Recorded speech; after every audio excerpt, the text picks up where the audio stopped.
أما بعد بسم الله الرحمن الرحيم وعن أبي هريرة رضي الله تعالى عنه قال سمعت رسول الله صلى الله عليه وسلم يقول بين أنا نائم رأيتني على قليب عليها دلو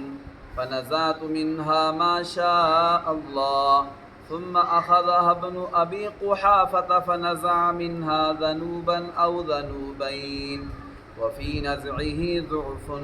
إلى آخر الحديث۔ ہمارے پیارے نبی حضرت محمد مصطفیٰ صلی اللہ علیہ وآلہ وسلم کا فرمان ہے، حضور فرما رہے ہیں کہ میں خواب میں تھا کہ میں نے دیکھا اپنے آپ کو ایک کنویں کے کنارے، ایسا کنواں تھا کہ جس کے اوپر منڈیر وغیرہ نہیں تھی،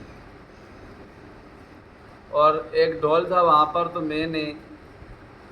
اس کنویں سے پانی نکالا، جو اللہ نے چاہا میں نے نکالا پانی اس کنویں سے۔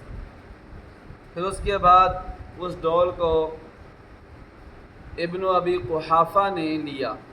حضرت ابوبکر صدیق رضی اللہ تعالیٰ عنہ کے والد صاحب کا نام تھا قحافہ،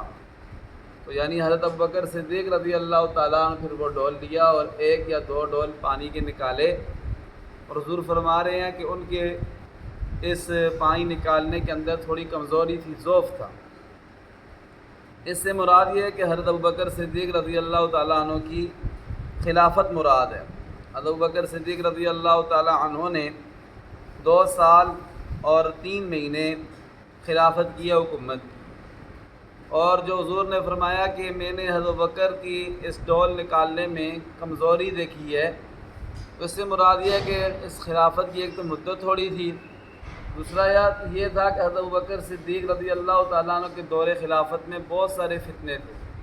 جو ہی حضور کا انتقال ہوا تھا تو بعض لوگ مرتد ہو گئے تھے، بعض منکرین زکوٰۃ ہو گئے تھے،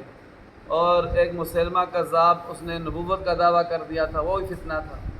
ان فتنوں کی وجہ سے حضور نے فرمایا کہ حضرت ابوبکر صدیق رضی اللہ تعالیٰ عنہ کی اس ڈول نکالنے میں کمزوری پائی جا رہی۔ پھر حضور نے فرمایا اس کے بعد وہ ڈول اور وزنی ہو گیا، تو ابن خطاب نے یعنی حضرت عمر بن خطاب رضی اللہ تعالیٰ عنہ نے پھر اس ڈول کو لیا، اور حضور فرماتے ہیں کہ میں نے حضرت عمر فاروق رضی اللہ تعالیٰ عنہ جیسا مضبوط اور قوی شخص کوئی نہیں دیکھا، کہ حضرت عمر بن خطاب رضی اللہ تعالیٰ عنہ نے پھر اس ڈول سے، اس کنویں سے ڈول کے ساتھ خوب پانی نکالا، یہاں تک کہ لوگوں نے اپنے اونٹوں کو پانی پلایا اور خوب سیراب کیا، اور سائڈ پر جہاں اونٹوں کی بیٹھنے کی جگہ تھی وہاں بیٹھ گئے۔ اس سے مراد حضرت عمر بن خطاب رضی اللہ تعالیٰ عنہ کی خلافت ہے، کہ حضرت عمر بن خطاب رضی اللہ تعالیٰ عنہ نے 10 سال حکومت کی، اسلامی خلافت قائم کی، اور خوب مضبوطی کے ساتھ حضرت عمر فاروق رضی اللہ تعالیٰ عنہ نے حکومت کی۔ اس حدیث پاک سے حضرت عمر بن خطاب رضی اللہ تعالیٰ عنہ کی شان معلوم ہوتی ہے